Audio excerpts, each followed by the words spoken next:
Your hosts are here, Sammie and Michelle. By the end of this podcast, you'll know them well. Adulting, navigating the journey of life. Careers to relationships, pain and strife.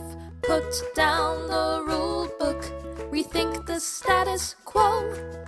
If there's another direction you wanna go, find purpose, passion and mastery in all that you do with Status Post Adulting. Hello, Status Post Adulting fam, and welcome to the 10th episode of Status Post Adulting, where we're going to be talking about the 4 tendencies. But first, let me check in with my co-host, Michelle. How are you doing, Michelle? Hey, Sammie. I'm doing well. How are you? I'm doing well. I'm actually doing super well because I was looking at our podcast stats and we actually have listeners in every single continent except Antarctica. Ooh, nice, Sammie. Coming for you, Antarctica. Actually, I'm really glad that you brought that up because I am coming for you, Antarctica. And I was looking into Antarctica and I was like, why are there no listeners there? Turns out there's not a lot of people there. And actually it was like the people who live there are all like researchers or scientists. It's not like residents.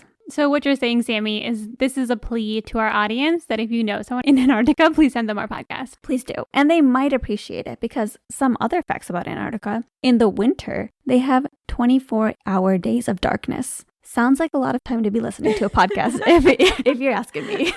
Wow, so fun and so relatable to Antarcticans. We're an inclusive podcast. So today we're going to talk about the 4 Tendencies by Gretchen Rubin. Yeah, Michelle, I love the 4 tendencies because they really help give a framework on how other people and yourself are motivated, which helps create goals that people will actually obtain.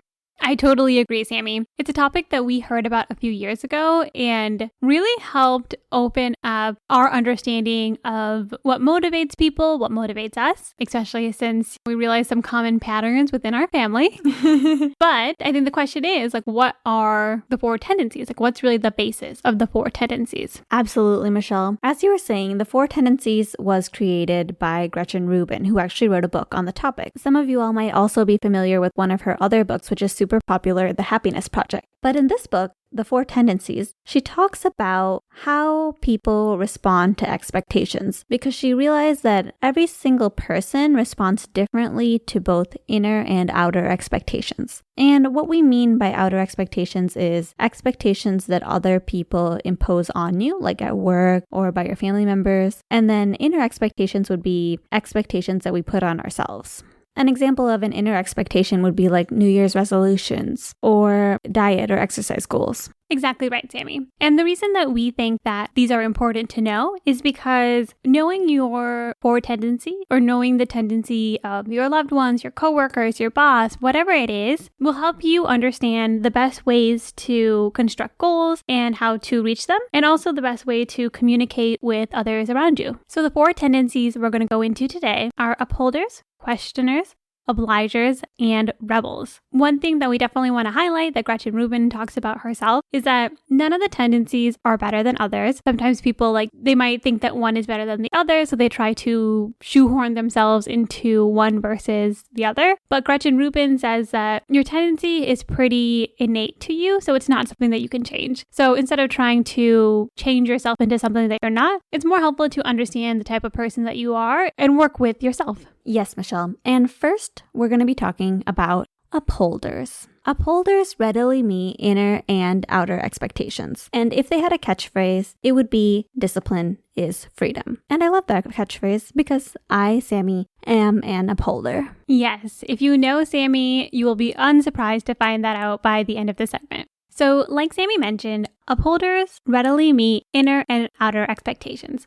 That means that if there are expectations put on them by their boss, their partners, whoever it is, if there are certain things they need to get done, they will readily add it to their to-do list and finish that task. And also, if they themselves decide to do something, if they want to commit to a diet, if they want to make a lifestyle change, or they just have their own to-do list, they will also get that done as well. Yes, Michelle. And upholders also love things like planners, calendars, schedules, routines. Upholders like a lot of structure, I would say, but then they also don't need people to give them a lot of structure because they will create it themselves. As far as responding to outer expectations, it's true, us upholders, we do respond to outer expectations, but I think we also have very realistic expectations. So if someone gives me a task that I know will take 5 hours and they put it in like a 3-hour time frame, I'm definitely going to be like, I can either, do this but cut this out, or I can do it but it's going to be given to you Thursday instead of Wednesday. And I'm usually pretty clear about those kind of things because I know I'm going to do it and it's going to bother me if it's going to be done late or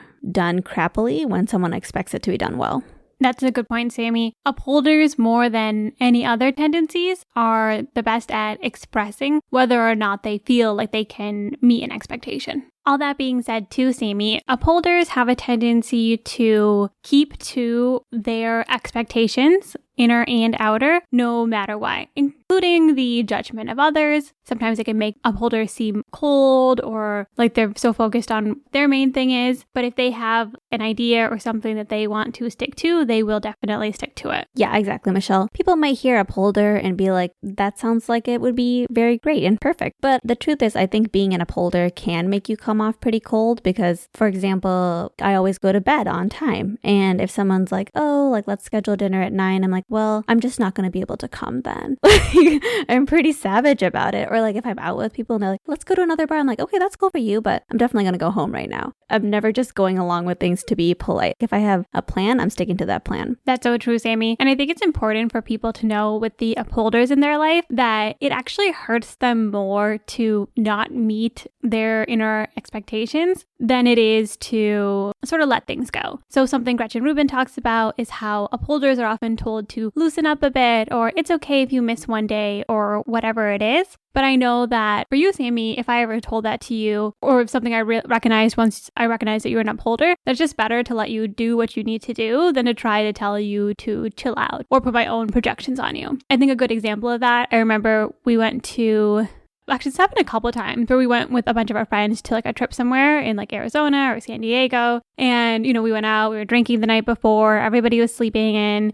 And I remember you just getting out of bed and going for a run because you go for a run every single day. Mm-hmm. And for me, I understand you're an upholder and I was like, oh, have a great time. I'm going back to bed. But when you came back, everyone was so surprised that you had actually gone and done that when everyone else was kind of chilling out, sleeping in, taking some more rest. Yeah. And it's funny that you mentioned that, Michelle, because whenever I'm adhering to my upholderness, going for a run or whatever, people do sometimes have comments like, oh, like, why did you do that? Or, oh, I should be doing that. Or, oh, next time, like, let me know so I can join you. And all of those comments, I'm just like, ugh, I just want to go on my run and like check that box off.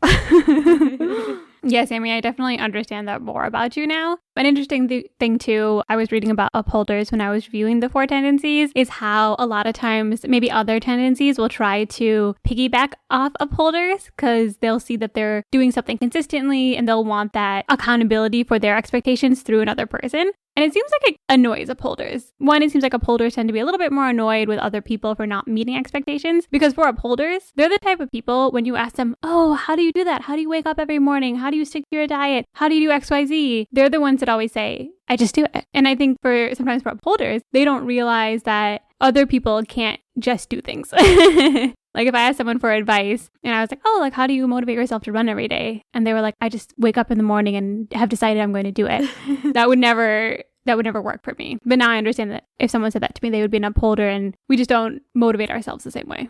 Yeah, Michelle, whenever people ask me that, I literally don't understand the question. Speaking of questions, Sammie, that's a great transition into our next tendency, which is the questioner. Yes, if the questioner had a catchphrase, it would be, I'll comply if you convince me why. So questioners are interesting because they won't do something unless they understand why it needs to be done. As an effect, they're essentially only meeting their inner expectations because they have to believe in something to actually go and do it themselves. Yes, exactly, Michelle. Whether they will agree to do something is determined on a case-by-case basis and only if they decide that is something appropriate to do. I had this coworker and I was explaining on how to order labs and I was like, you just have have to check this box, and then you click submit. And he was like, why do you check these boxes? And I'm like, I don't exactly remember why, but you just have to check them. And he's like, why would you check them if you don't know what they're for? And I'm like, listen, okay, I don't want any of my scores or anything to go off because I didn't check some box. Like, just check the freaking box. But they need to know why. If you're a questioner, you want to know why. Yeah, Sammie, exactly. I'm sure as an upholder, your impression is, hey, I need to check the box. Check, I'm good to go. A questioner, exactly like you said, they will actually readily meet expectations if they agree with it. But if they don't agree with it, they're going to be that person who asks why, until they understand it. And if they don't agree with it, chances are they actually won't do it. Yeah, questioners might see someone else, like an upholder or another tendency, and they might be puzzled by why that person is just so willing to go along with whatever expectations without questioning them. Yeah, Sammie. And they'll even question basic assumptions like, why do people need to get married? Why do you need to have a 9-to-5 job? They will question everything in their personal life, in their work, whatever it is. And a lot of times questioners can be a great asset in life, in your group, whatever it is, because they're the ones who are taking a look at the status quo and saying, but why are we doing these things? That's a great point, Michelle. And they're the type of people who have like spreadsheets or they're Googling things to compare many different options before making a decision. As a consequence, Sammie, questioners can fall victim to analysis paralysis. I know I'm not a questioner, but this is definitely something that happens to me where I will try to over-optimize. I'll put together a spreadsheet of all the different restaurants in town, vacation places that we can go, and I'll just spin trying to figure out the perfect option when sometimes it's just easier to make a decision. And this applies to their inner expectations too, Michelle. For example, something like New Year's resolutions. They may be willing to make New Year's resolutions, but they might find choosing New Year's Day as a day to make resolutions for yourself very arbitrary. And maybe for that reason, they don't want to do it specifically on New Year's Day. So Sammie, if you are a questioner or you have a questioner in your life, it's definitely helpful to know because sometimes people might find that someone asking them about a question makes it feel like they're questioning their authority, or you might feel annoyed, or you just don't know why they keep asking you all of these things. But in reality, that's just their nature. And I think knowing that can be helpful because you understand, hey, if this person knows why I'm asking them to do something or they see the importance behind it, then that will help convince them to get involved and meet this expectation that I'm asking from them. Yeah, Michelle, that's so true. I feel like I get a lot of patients who come to me and maybe they saw another provider and they'll be like, well, I didn't like that provider at all. And I'll look at the plan from the previous provider. I'm like, this plan is perfect. But really what they want is everything explained in detail. And then once they know everything and they feel like they have an understanding of everything, then they're okay with taking action on the plan. So yeah, I try to keep long appointments for these patients. Moving on to our third tendency, Sammie, obligers. And obligers actually make up the greatest population according to Gretchen Rubin. Yeah, Michelle. And obligers, they meet outer expectations, but they resist inner expectations. So their quote would be, you can count on me and I'm counting on you to count on me. Thus, Sammie, with obligers, they are really great at meeting outer expectations. If their boss, spouse, buddy, whatever it is, if someone else is asking them to do something, or if there's an expectation that somebody else can see that they need to meet, they're really great at meeting those expectations. However, when it comes to motivating themselves and meeting their inner expectations, they find it more challenging. So this might be you if you're somebody who found it really easy to exercise when you were part of a sports team or were exercising with other people, but now find it difficult to motivate yourself to go on a run every day when it's just you by yourself. Yeah, Michelle. I mean, obligers can be great coworkers because they'll take on whatever responsibilities you give them and oftentimes they'll get them done on time. They can be good friends because they're going to, come to all the events that you invite them to and participate in everything that you ask them to do. But also because of that, they can get drained sometimes. And obligers can actually go through something called an obliger rebellion, which is where they've pretty much agreed to so much stuff and they're totally drained. And then they just all of a sudden snap and they're like, I'm not doing this anymore. I'm not going to do anything anybody asks of me. So true, Sammie. And with obligers, I think it's really important to make sure you do have a good idea of what you want to do and what you want to accomplish so that you do make sure that you don't pile on too many tasks or requests and then drain yourself. The nice thing about obligers, though, is that we do think it's one of the easiest tendencies to have because with an obliger, if there's something that you want to do, one of the best ways to accomplish that is to get an accountability buddy or to find a way to sort of take your inner expectation and make it an outer one. So, for example, if you want to go and exercise more, you can have a gym buddy. If you want to read more books, you can join a book club. Obligers are really good at being a part of these type of groups. And then once their inner expectation turns into an outer expectation, they're much more likely to actually meet that expectation. Yeah, Michelle, obligers are definitely the most hackable tendency. And with that, we move on to the least hackable tendency, which is rebels. Rebels resist both inner and outer expectations. If they had a quote, it would be, "You can't make me and neither can I." Ah, yes, Sammie. I am a rebel, as it turns out. And I agree. It can be very difficult when you both refuse to listen to other people and you refuse to listen to yourself. Yes, Michelle is a rebel, and it's actually a pretty rare tendency. However, in our house, it is not a rare tendency because my mom, dad, and Michelle are all rebels. And if we had a TV show, it would be called Three Rebels and an Upholder. Honestly, Sammie, me, my dad, and my mom always talk about how you must be adopted or something because it's very strange to us that you're an upholder. That being said, both as a rebel and as someone who has a rebel mom and a rebel dad, learning about the rebel tendency was so helpful. Just because it really makes you appreciate what you definitely should never say to a rebel. For example, for me, there is no better way to guarantee I will not do something by telling me to do it. Even before I found out about the rebel tendency, I used to say that my biggest pet peeve was people telling me what to do. Yeah, Michelle. And as an upholder, it is really important to know this because I would never guess that telling someone to do something would make them not do it. So it's just really helpful to know. Like if I tell Michelle or my mom or dad, put the dishes away after dinner, that's going to guarantee that they're definitely not going to do that. And whereas someone like an obliger might be motivated by some information like, hey, people are counting on you or the team really needs you to do this, rebels are not really motivated by that kind of information. For a rebel, the ability to choose is the most important thing. Yeah, Sammie, I can confirm that. When I learned about the rebel tendency, I learned to speak to myself better because I never put myself in a certain routine. I never ask myself to do anything. I will just say, hey, I have the day today to accomplish these 3 tasks and I can do them whenever I feel like it. I can do them at any time and no pressure. And then I'm much more likely to accomplish it.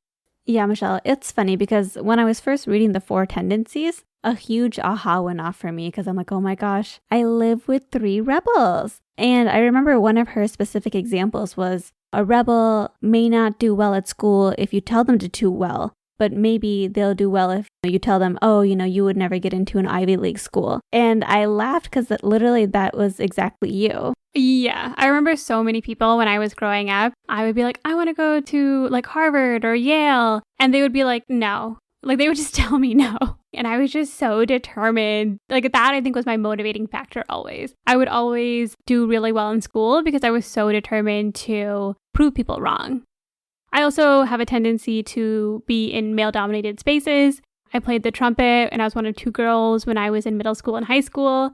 I remember not wanting to play the flute or the clarinet because they were classically more female instruments. Even in sales, I almost like sometimes when I'm in a field that can be a little bit more male-dominated, even though I love spending time with women, just because I think there's a part of me that feels like, oh, I'm going to prove you wrong. I can do well here. So yeah, it's kind of a weird reason to be motivated to do things, but I definitely find myself to be more successful when I can almost go against the grain or at least attach something to my identity.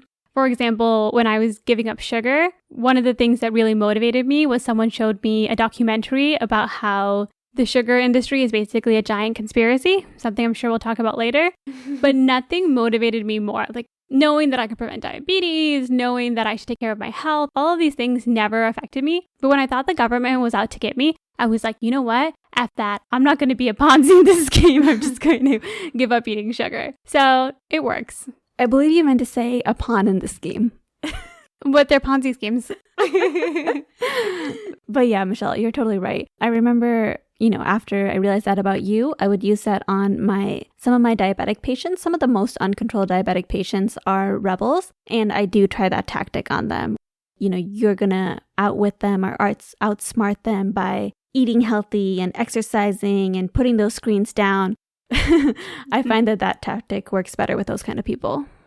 Sammie, that's also a great example of why it's so helpful to understand the 4 tendencies. You can have 4 different patients, and it's best to approach them 4 different ways because they might meet inner and outer expectations in different ways. That is so true, Michelle. As an upholder, I think for me, it has been really eye-opening to see how other people are motivated because I really understand why other people act the way they do. I think before I would just be like, no, just do it. Like, why don't you just do it? I don't understand why someone would not just do it. But now I have a lot more clarity on people's motivations and people's reasons for doing things. Without a doubt, Sammie. And if you're listening to this, maybe you can easily identify what your tendency is, or if you're having a little bit of difficulty, or if you just want a more formal look, we'll link to Gretchen Rubin's 4 Tendency quiz into our show notes, or you can Google 4 Tendencies by Gretchen Rubin. Once you find out, we would love to know what you think you are, or somebody in your life if you recognize that they fall into one of these buckets and you're able to maybe approach them a little differently. Yeah, if you find out your tendency, please contact us. You can email us on our Gmail at statuspostadulting@gmail.com, or you could DM or tag us on Instagram at statuspostadulting. We love so much that you guys have been sharing our podcast. Let us know if you do. Tag us if you're listening on Instagram. We do love to see that. And Antarctica, we are coming for you. That being said, we did want to give a couple shout outs. Happy birthday to Charmaine and Arif. Charmaine was able to sing our song back and forth, so we love to see that the intro is sticking in people's heads. Happy birthday to Gina. She shared our podcast with her mom and her brother. And so hello to the whole family. We're so excited that you guys are listening. Yeah, and congratulations to our friends Marina and Trent. They are the ones that introduced us to Fi and Fire. And so we are happy to welcome in your little fire baby to this universe. And Michelle, for our adulting versus status post-adulting segment for today, I would say adulting is doing things but not knowing the 4 tendencies, so not knowing what motivates other people and how you are truly motivated. Versus status post-adulting, where you know why you're motivated and you know how other people are motivated, so you know how to talk and convince people in a way that aligns with who they are. I love that, Sammie. I totally agree. I think once I learned the 4 tendencies, I was able to understand and approach people so differently, and myself. Like, I just tell myself now, I can't do it, and it's amazing how... Just kidding. Yeah, Michelle. It really has been super fun taking a deep dive into the 4 tendencies. And we hope you guys join us next week as we put down the rulebook and rethink the status quo.